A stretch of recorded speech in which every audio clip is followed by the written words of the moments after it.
तत्सत्। ओम श्री सतगुरु चरण कमलोभ्यो नमः। श्री सीतारामचंद्राय नमः। श्री सीतारामचंद्राय नमः। सीतानाथं समारंभां श्रीरामानन्दार्य मध्यमाम् अस्मदाचार्यपर्यन्तां श्री वन्दे गुरु परम्परारम्।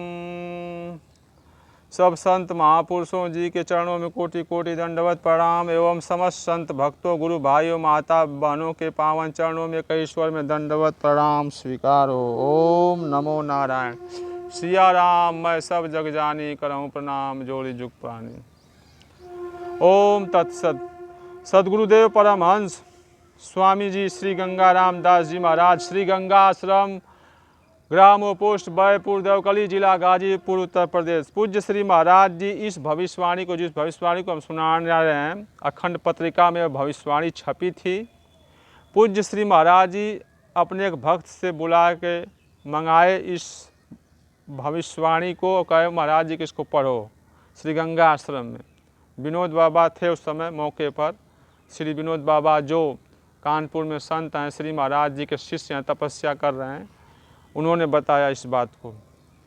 श्री महाराज जी इस भविष्यवाणी को अक्सर सुनवाया करते थे, भक्तों से पढ़वाया करते थे श्री आश्रम, श्री गंगा आश्रम में। आज उसी भविष्यवाणी को मैं सुनाऊंगा गुरुदेव की कृपा से। मुझे उज्जवल भविष्य दिखाई दे रहा है, हेडिंग है ये भविष्यवाणी की। मैं स्पष्ट देख रही हूँ कि उत्तर भारत का वह पवित्र स्थल जहाँ एक प्रचंड पुरुषार्थ संत अपनी सतत साधना में संलग्न रहकर ऐसे दिव्य आध्यात्मिक प्रवाह विकीर्ण कर रहे हैं जो अगले दिनों समस्त संसार में युगांतरकारी परिवर्तन लाने में समर्थ सिद्ध होंगे। उनके आध्यात्मिक विचार इतने क्रांतिकारी होंगे कि उस चिंगारी के ज्वालमाल में बदलने और देखते देखते पूरी दुनिया में फैल जाने का दृश्य लोगों को आश्चर्य में डाले बिना न रहेगा। लोग उनकी सशक्त, प्रगतिशील और वर्तमान समस्याओं का सर्वमान्य हल सुझाने वाली विचारधारा को अपनाने में ये अपनी संपूर्ण विश्व की भलाई समझेंगे।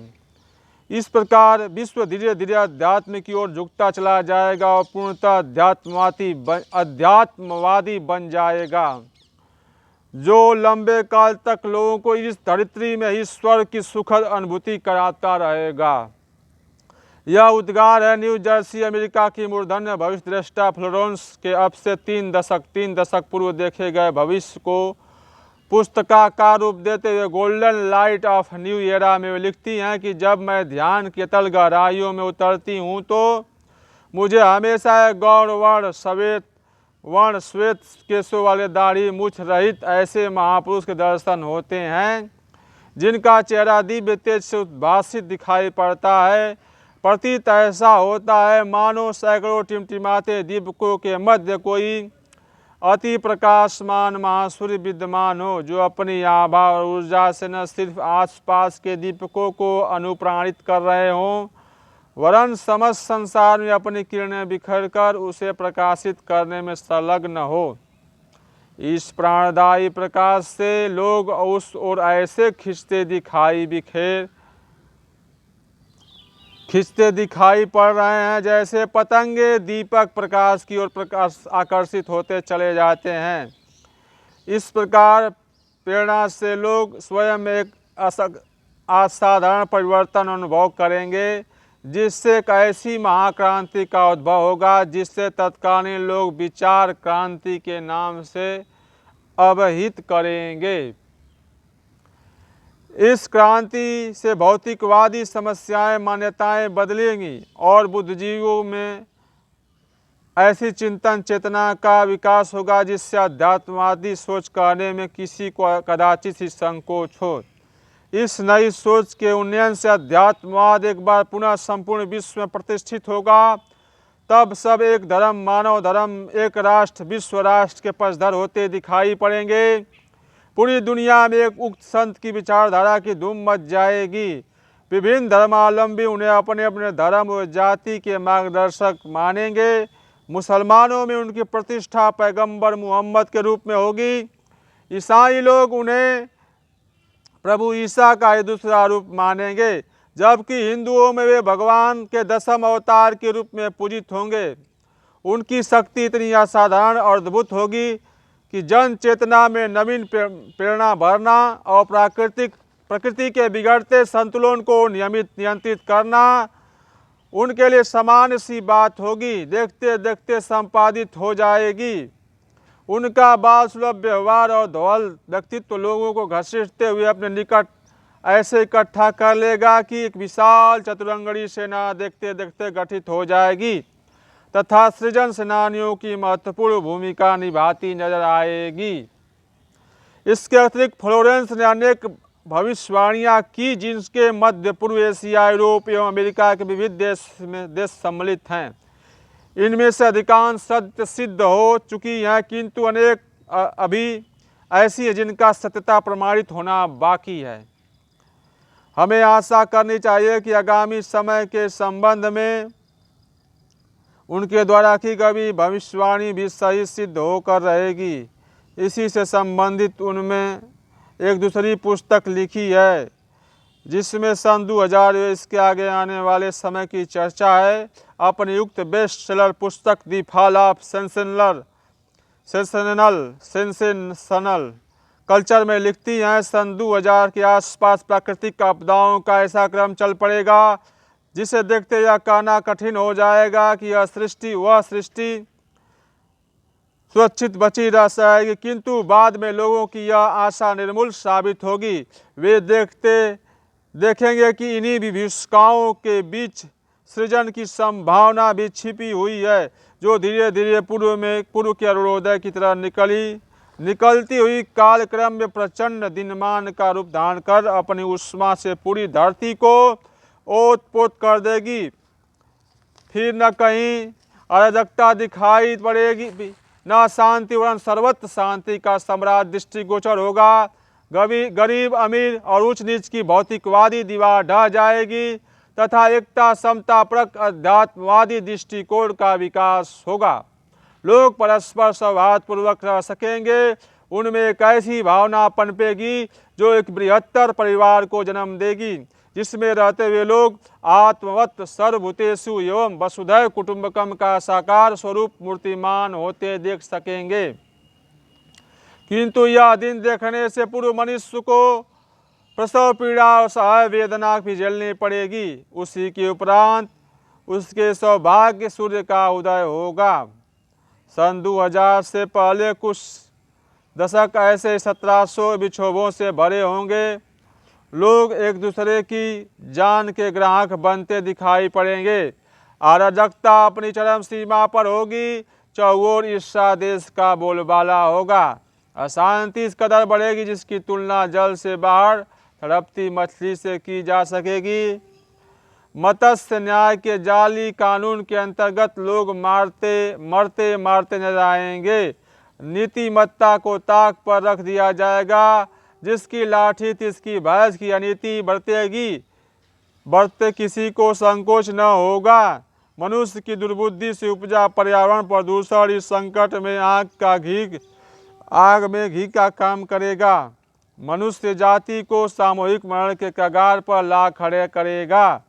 किंतु साथ साथ चलने वाली निर्माण प्रक्रिया के अंतर्गत उत्तरी भारत से उठने वाली आध्यात्मिक चेतना की लहर 21वीं सदी के प्रारंभ इतनी तीव्र प्रबल उठेगी कि एक समय में काली घटा के गहराते संकट देखते देखते तूफान में पड़े तिनके की भांति अपना अस्तित्व गंवाते नजर आएंगे।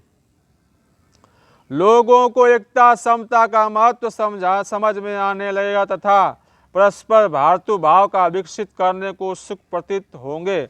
उस विचार चेतना के मध्यम वर्ग सर्वाधिक प्रभावित होता दिख पड़ेगा।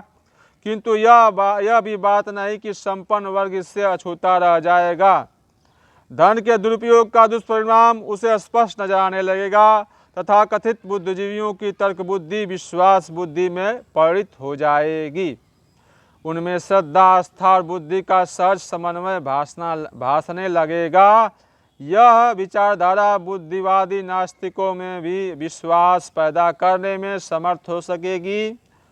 और कि धर्म और विज्ञान एक दूसरे के पृथक नहीं वरन एक दूसरे के पूरक हैं। गाड़ी के दो पहियों की तरह इनका साथ साथ रहना ही मानवीय प्रगति में सहायक सिद्ध हो सकता है, अन्यथा एकांकी प्रगति मानवीय अवगति का कारण बन सकती है। उपरोक्त विचार चिंतन धारा से लोगों को यह समझते देर न लगेगी कि उच्च आध्यात्मिकता के आगे भौतिकता की चमक दमक न सिर्फ फीकी है वरन चमकीले सांप की भांति आकर्षक लगते हुए भी घातक है। संत की विचारधारा उनके मत्स्यावतार की तरफ बढ़ते शिष्य समुदाय द्वारा विश्व के कोने कोने तक पहुंचाई जाएगी और 21वीं सदी में उज्जवल भविष्य की संरचना करेगी। फ्लोरेंस ने कई ऐसी भविष्यवाणियां की जो सामयिक और प्रासंगिक भी है, अस्तु उनका उल्लेख करना अप्रासंगिक न होगा। उन्होंने अपनी पुस्तक में लिखा है कि सन 88-89 के उपरांत विश्व के अनेक हिस्सों में ऐसे कितने ही भूकंप आएंगे जिनमें जान माल की व्यापक हानि होगी। दृष्ट द्रव्य है कि इन्हीं दिनों उत्तराखंड क्षेत्र में इतना ज़बरदस्त भूचाल आया जिसमें हुई हानि का सही अनुमान अब तक नहीं लगाया जा सका है।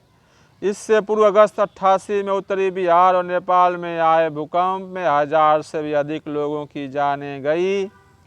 अक्टूबर 1990 में चीन में और फरवरी 91 में पाकिस्तान में आई इस प्राकृतिक आपदा में 500 के करीब मौतें हुई। इससे फ्लोरेंस की भविष्यवाणी की सच्चाई प्रमाणित होती है। उल्लेखनीय है कि फ्लोरेंस ने अपनी दोनों पुस्तकों में स्थान स्थान पर उत्तर भारत के एक स्थल पर ऐसे संत की चर्चा की जहाँ से वे जिनके द्वारा आध्यात्मिक विचार क्रांति के सूत्रपात की बात की गई है, किंतु फ्लोरेंस ने दोनों में से किसी का भी नामोल्लेख नहीं किया है, परंतु विज्ञ पाठकों को यह समझते कदाचित तनिक भी कठिनाई नहीं होनी चाहिए। प्रस्तुत पंक्तियों में उनका संकेत किस ओर है। आने वाले समय में उत्कृष्टता के पक्षधर सृजन शिल्पी सौंपी गई भूमिका संपन्न करते हुए अपना प्रयोजन पूरा कर दिखाएं तो किसी को भी आश्चर्य नहीं करना चाहिए, वरन इसे नियंता का सुनिश्चित पूर्व निर्धारण मानना चाहिए। यह मार्च 1992 अखंड ज्योति पत्रिका में यह भविष्यवाणी छपी थी। पूज्य श्री महाराज जी इसको भक्तों से सुनते थे पढ़वा कर।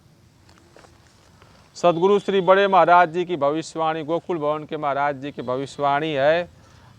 आगे समय बहुत खराब आ रहा है, प्रजा बहुत मरेगी, मीलों दूर चिराग दिखाई देगा, जमीन खेती की बहुत होगी किंतु खेती करने वाले बहुत कम होंगे, आबादी का 2/3 भाग नष्ट हो जाएगा, 1000 वर्ष के लिए सतयुग की अंतर्दशा प्रारंभ होगी, हिंदुस्तान अखंड हो जाएगा, सारे विश्व में इसका धर्म ध्वजा फहराएगा। श्री सूरदास महाराज जी की भविष्यवाणी। रे मन धीरज के वो ना धरे, समवत 2000 के ऊपर ऐसा योग परे, पूरब पश्चिम उत्तर दक्षिण 14 दिश अकाल परे, अकाल मृत्यु जग माही व्यापे प्रजा बहुत मरे, सहस्र वर्ष लगी सतयुग व्यापे सुख की दिशा फिरे, स्वर्ण फूल बन पृथ्वी फूले धर्म की बेल बढ़े, काल की ब्याल से वही बचेगा जो सतगुरु का ध्यान धरे, कहे सूरदास यह हर की लीला टारे नहीं टरे। श्री गुरुदेव भगवान श्री सीताराम जी महाराज, श्री सतगुरु भगवान, जो भी मन क्रम वाणी से अपराध हो गया है, कहने सुनने में गलती अपराध हो गया, उसे आप अज्ञानी बालक समझकर क्षमा करने की कृपा करिए। हरि ओम तत्सत, हरि ओम तत्सत, हरि ओम तत्सत।